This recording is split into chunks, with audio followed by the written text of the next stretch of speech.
Namaste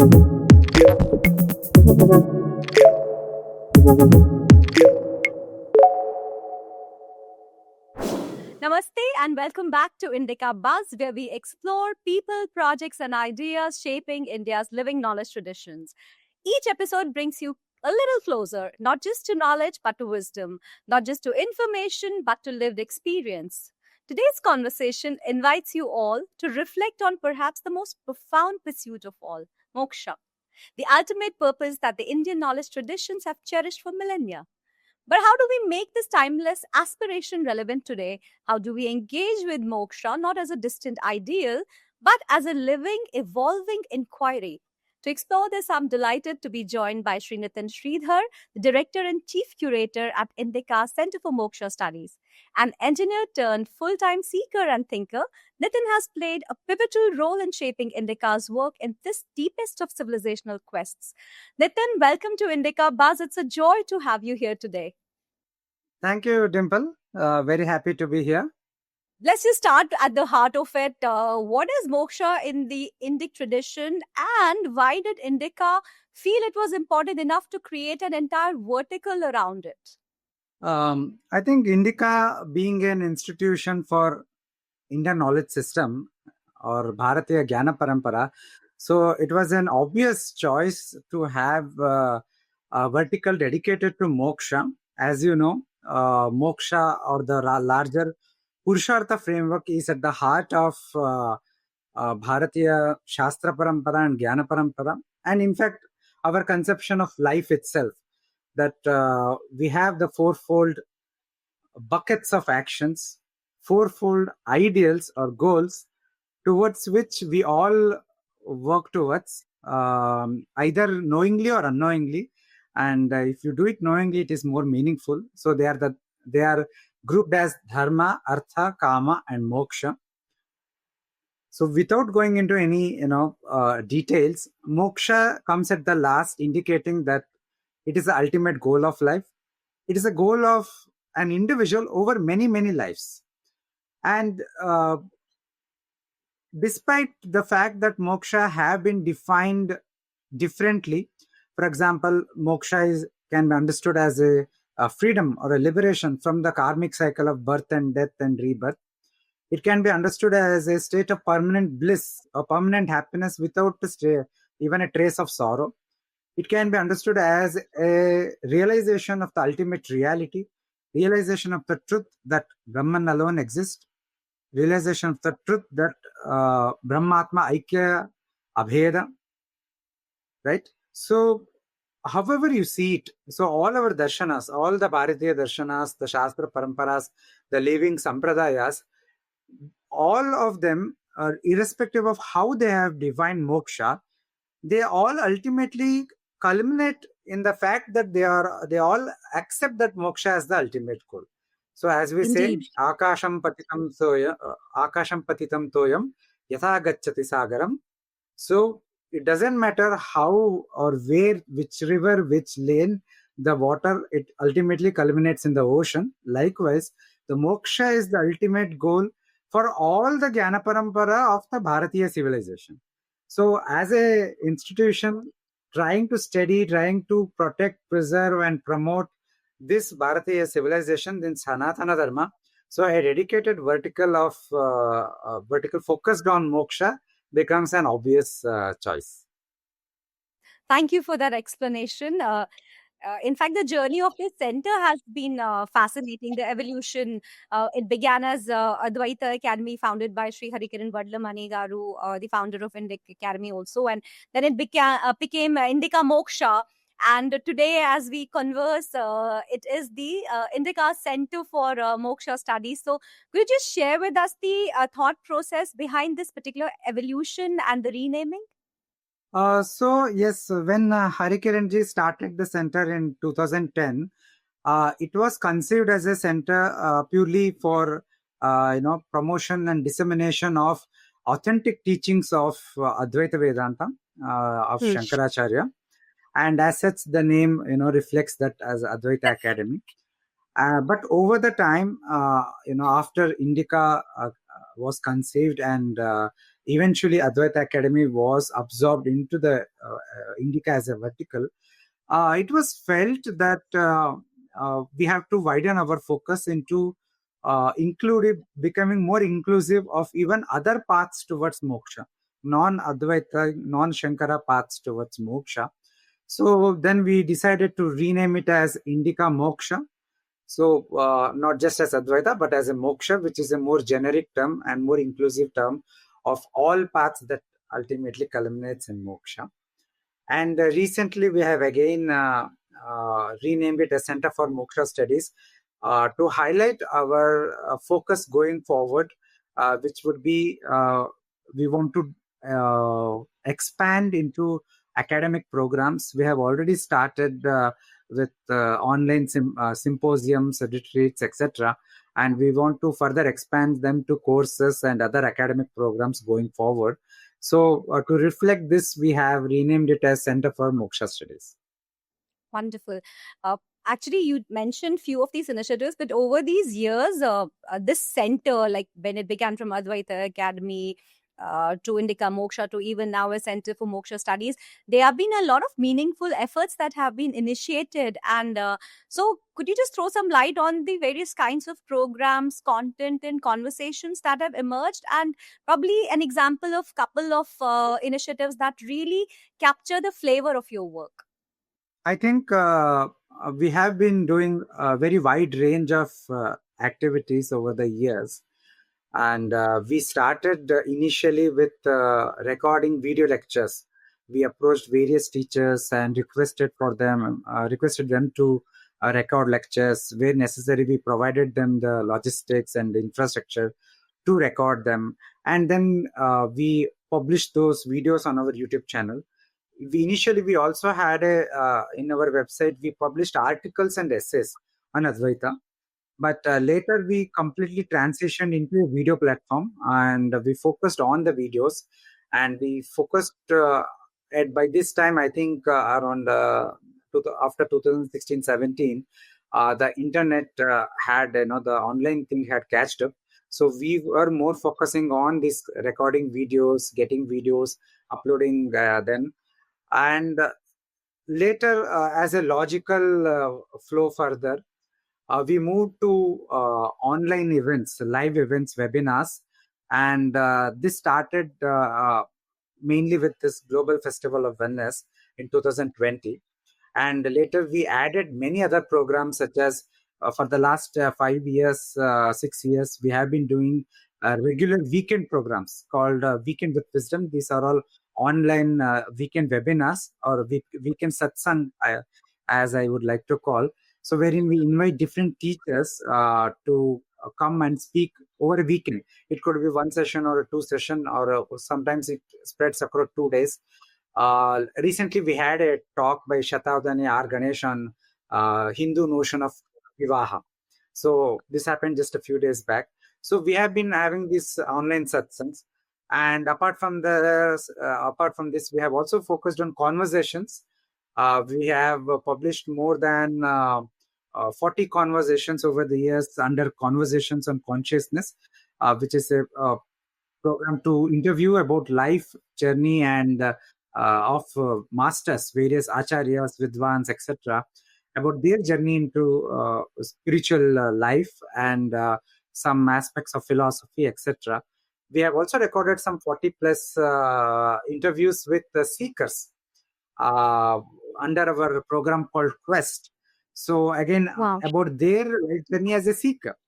So as a student, as a seeker of Indian spiritual traditions. And recently, as I mentioned, we are slowly also doing a bit of academic focus. So in the last 2 years, we have organized many symposiums. I have been curating symposiums focused on the life and works of various Advaita Acharyas.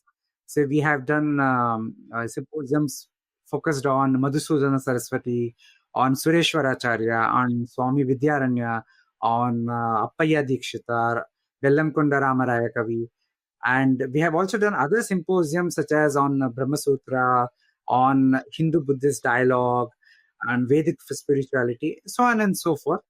So these are more academic oriented programs. We have organized many retreats, in-person weekend retreats in Bengaluru at our Ritimbara Center, INDICA Ritimbara Center in Bengaluru, where the focus is to provide the participants with a immersive Guru Shishya teaching experience. So Yes. we are targeting especially those people, all of us have very busy lives, corporate lives, even otherwise very busy lives. So our focus is so to facilitate them to get away from that busy life rat race, so to speak, into just a 2 days of satsang and of without worry, but more focused on self journey, self transformation. So Wonderful. this is how the retreats have been conceived, and as I mentioned earlier, a flagship program is the Global Festival of Oneness that we have been doing for past few years every year on Shankar Jayanti. Thank you so much, Nithin. That was really, really informative. In fact, for the benefit of the audience or the listeners, I would like to mention that they have a full-fledged YouTube channel with a lot of curated content. In fact, many of the events that they've organized online, they've made sure that it is uploaded for everybody to peruse freely. So please do look up that channel. We make sure that the description contains the link of the channel. You just mentioned that one of your flagship initiatives is the Global Oneness Festival, and you have a new edition coming in May. So, first and foremost, how did the Global Oneness Festival come about, and when is it beginning for this year, and what can the audiences look forward to this year? Yes, we are starting this year on May 2nd. It is a 1 month online program to celebrate the life, works, and legacy of Adi Shankara Bhagavadpadacharya. It was initially conceived in 2020 by Sri Harikaran Varla Manaji, along with a few other friends and well-wishers such as Sri Ravi Shankar Gunlapalli ji, Sri Prasad Kaipaji, Sri Sanjeev Shalgikar ji, and Anu ji, and few others. All of us got together and we conceived of this as a festival, basically as a tribute to our Bhagavad Pada. And the idea behind this festival was basically that we all believed that Bhagavad Pada should become a household name across the world, not just in India, but across the world. Hence you see the word global in our global festival of oneness, because we want Shankaracharya's name to become a household name across the globe, because we believe that his teachings are relevant today, as relevant today as it was in his time. It will continue to be relevant maybe 2000 years henceforth, because and we strongly believe that his teachings have solutions to much of the contemporary issues, contemporary ills. So it is very important to know about his life, know about his teachings, and take initiatives to make it reach the masses across the world. So this was the idea that gave rise to the festival, and this idea is also kind of has designed the how the festival is conceived as per the format of the festival. So this year also, like the previous years, so this year we're doing the 6th edition, and like previous years, we have the thank you. So the format is that we have a session in the morning 7 to 8, and we have a session in the evening again 7 to 8. The division is that the morning sessions we are more focusing on the Shastra scholars. We have invited a lot of Swamijis, Acharyas, and Shastra Vidwans, and the topics are more from the Bhagavad Padacharya's Bhashyas and works. And the intended audience is more serious students of Vedanta, more serious Shastra students, so that we want to retain the academic integrity, the philosophical integrity, and we want to provide authentic content and inspire others to take more serious study. So it is about protection of the Dhyana Parampara of Vedanta, and because that is the core, the everything else, the reaching the masses can happen only when the core is also protected and Correct. preserved in its complete format. Authenticity. However, the evening sessions are more generic. We have deliberately kept the curated the topics for the evening such that it is of appeal to one and all, and it is application oriented. In this year's festival, for example, we have a talk on Advaita and AI. So this is something which is very interesting. That how is Advaita connected to AI could be a first question. So please do tune into the festival. So such more contemporary issues, or how to practice Vedanta in everyday life, such issues. So we focus on that in the evening sessions. And this year we have also included two discussion on recent books. There's a 2 sessions of book discussions, and among them one is a discussion on a book on Shankaracharya's life. And so we have such interesting sessions. We have a panel discussion, and we have also organized Vakyartha Sadas of traditional scholars completely in Samskrita. It will be a kind of experiment. Usually the Vakyartha Sadas happens on the ground in person. Yes. But we have organized the online Vakyartha Sadas. So, and we are very fortunate that Sri Mani David Shastrigal will be the Adhyaksha of that Vakyartha Sadas. And as far as the response, I think over the 6 years, the response for the festival has been overwhelming. It has been very positive response, both from the Acharyas, the Swamiji, Swaminis, Vidwans, and the seekers that we have invited to participate in the festival, but also from the seekers, the students, and the enthusiasts, and all audience that attend the festival across the world. We have received very overwhelmingly positive response, and we have been fortunate to have received the blessings of great teachers among us, such as Jagadguru Shankaracharya, Sri Vidishwekara Bharati Swamigal of the Sringeri Sharda Peetham. We had received blessings in our first festival from Kanchi Shankaracharya in the first global festival. This year, we have received the Ashirvachanam from Jagadguru Shankaracharya, Sri Sadananda Saraswati Swamigal of Dwarka Peetham, and as well as from the Jagadguru Shankaracharya of Swarnavalli Matham in Karnataka. So we have been very, very blessed to receive such blessings. And we have been also blessed to receive blessings from other Swamijis and Acharyas from many other contemporary Advaita organizations such as Ramakrishna Mission, Asha Vidya Gurukulam, Chinmaya Mission, and others. So it is truly a Kumbh Mela of Advaita, I would say. An online Kumbh Mela of Advaita is what Global Festival of Oneness is. Very, very beautifully described, an online Kumbh Mela, for which we will leave a link in the description for audience from across the globe to participate. The 6th Global Oneness Festival begins from the 2nd of May. Please make a note of it. And if you are a traditional scholar or a seeker or an enthusiast, or if you're plainly interested in pursuing a life aligned with Purusharthas, please just make sure that you register, and do make sure that you share the event information with like-minded seekers and learners. Which brings me to my last question, Nithin. In a world that often feels fragmented and divided, why is oneness such a crucial theme?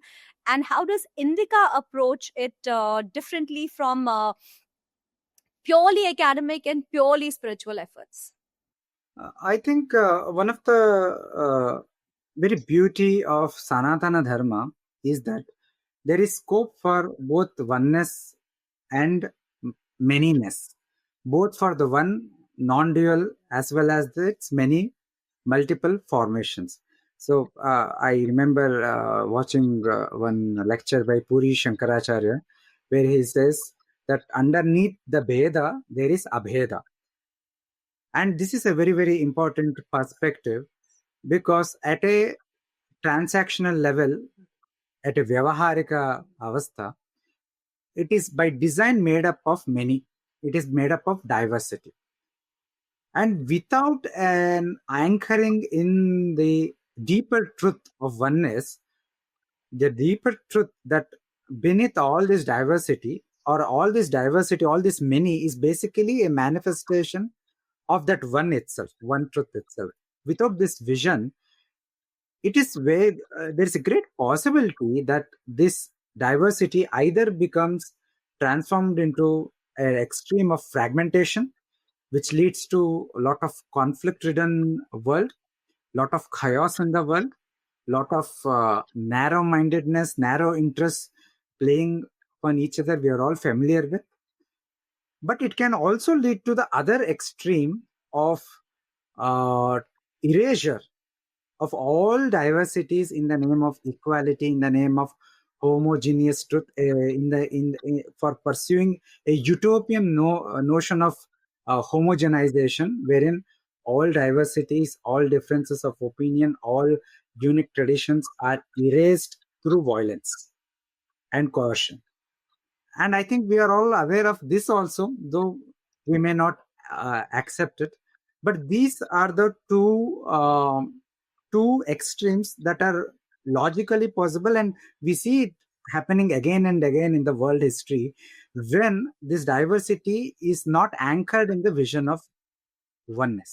So this is why Advaitic vision of non-duality and oneness is the real solution to the problems, to the macro and micro problems that is faced by the contemporary world. So at Indica, if I have to just contextualize that as to our approach, Indica's approach. So our approach is to again and again stress upon the need to anchor ourselves in this vision of oneness. So we believe in the mantra as conceived by our Harikaranji. The mantra is self, selfless, and the self. So we start with the self with a lowercase s, representing the individual ego, which then transforms itself through a selfless work, through karma yoga, through service, through sushrusha, and eventually this, the tempering by sushrusha and selflessness will take up us upon the path to attain the self eventually. We may not all become Jnani in this life, Jivan Muktas in this life, but we will at least be walking on that path to eventually attain that self with the capital S. So this is the mantra that we follow in Indica, of rooting ourselves into that vision, into that far away mountain of oneness, towards which we have to take our own path. Thank you. Thank you so much, Nithin, for offering such deep insights into the journey of Moksha Studies at Indica, and for reminding us that Moksha is not just a final goal. It is an ongoing living inquiry.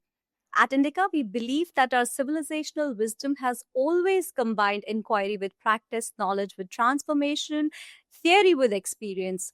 Through initiatives like the Center for Moksha Studies and the Global Oneness Festival, we are humbled to be contributing to this living tradition.